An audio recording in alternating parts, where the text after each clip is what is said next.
দক্ষিণ এশীয় অঞ্চলে আঞ্চলিক সহযোগিতা বাড়াতে সার্ককে পুনরুজ্জীবিত করার জন্য পাকিস্তান সরকারের প্রতি আহ্বান জানিয়েছেন অন্তর্বর্তী সরকারের প্রধান উপদেষ্টা অধ্যাপক ডক্টর মোহাম্মদ ইউনূস।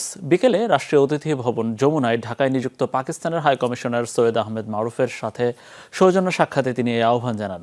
বৈঠকে পাকিস্তানের হাই কমিশনার দুই দেশের মধ্যে বাণিজ্য, অর্থনৈতিক সম্পর্ক এবং জনগণের মধ্যে যোগাযোগ পুনরুজ্জীবিত করার প্রয়োজনীয়তার উপর গুরুত্ব আরোপ করেন। সিলন ফ্যামিলি ব্লেন্ডের কড়ালিকার আর সতেজ স্বাদের পারফেক্ট ব্লেন্ডে স্বপ্নেরা মিলুক টানা। হাই কমিশনার জানান, পাকিস্তানের প্রধানমন্ত্রী শাহবাজ শরীফ এবং দেশটির জনগণ বাংলাদেশের সাম্প্রতিক ভয়াবহ বন্যায় গভীরভাবে উদ্বিগ্ন। পাকিস্তান বাংলাদেশকে সহায়তা করতে প্রস্তুত। এ সময় পাকিস্তানি নাগরিকদের জন্য বাংলাদেশের ভিসা প্রক্রিয়া সহজ এবং দুই দেশের মধ্যে সরাসরি ফ্লাইট চালুর আহ্বান জানান পাকিস্তানের হাই কমিশনার। আন্তর্জাতিক মঞ্চে রাশিয়া বাংলাদেশের পাশে থাকবে বলে জানিয়েছেন বাংলাদেশে নিযুক্ত রাশিয়ার রাষ্ট্রদূত আলেকজান্ডার মান্টেটস্কি।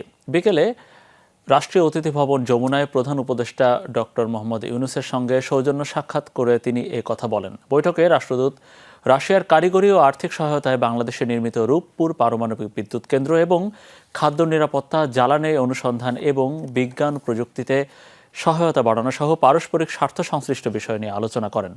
রাশিয়ার রাষ্ট্রায়ত্ত জ্বালানি কোম্পানি গ্যাসপ্রম দ্বীপ জেলা ভোলায় আরও 5টি গ্যাস কূপ অনুসন্ধান এবং আরও অভ্যন্তরীণ কূপ অনুসন্ধানের আগ্রহ প্রকাশ করেছে বলেও জানিয়েছেন রাশিয়ার রাষ্ট্রদূত। বাংলাদেশকে সমৃদ্ধির পথে এগিয়ে নিয়ে যাওয়ার সক্ষমতা রাখেন ডক্টর মোহাম্মদ ইউনূস, এমন প্রশংসা করেছেন ঢাকায় নিযুক্ত সৌদি রাষ্ট্রদূত ঈসা ইউসুফ ঈসা আল দুহাইলান। বিকেলে রাষ্ট্রদূত সৌজন্য সাক্ষাতে গেলে সৌদি আরবকে বাংলাদেশের অত্যন্ত গুরুত্বপূর্ণ বন্ধু বলে উল্লেখ করেন ডক্টর মোহাম্মদ ইউনূস। রাষ্ট্রদূত দুই দেশের মধ্যে অর্থনৈতিক সম্পর্ক বাড়ানোর আহ্বান জানান। বলেন, সৌদি ব্যবসায়ীরা বাংলাদেশে লজিস্টিক্স, পরিষেবা খাত এবং আরএসজিটি ইন্টারন্যাশনাল ও আকোয়ে পাওয়ারের মাধ্যমে নবায়নযোগ্য জ্বালানি খাতে আরও বিনিয়োগ করতে আগ্রহী। এ সময় সৌদি আরবের চলমান সহযোগিতা অব্যাহত রাখার আহ্বান জানান প্রধান উপদেষ্টা ডক্টর ইউনূস।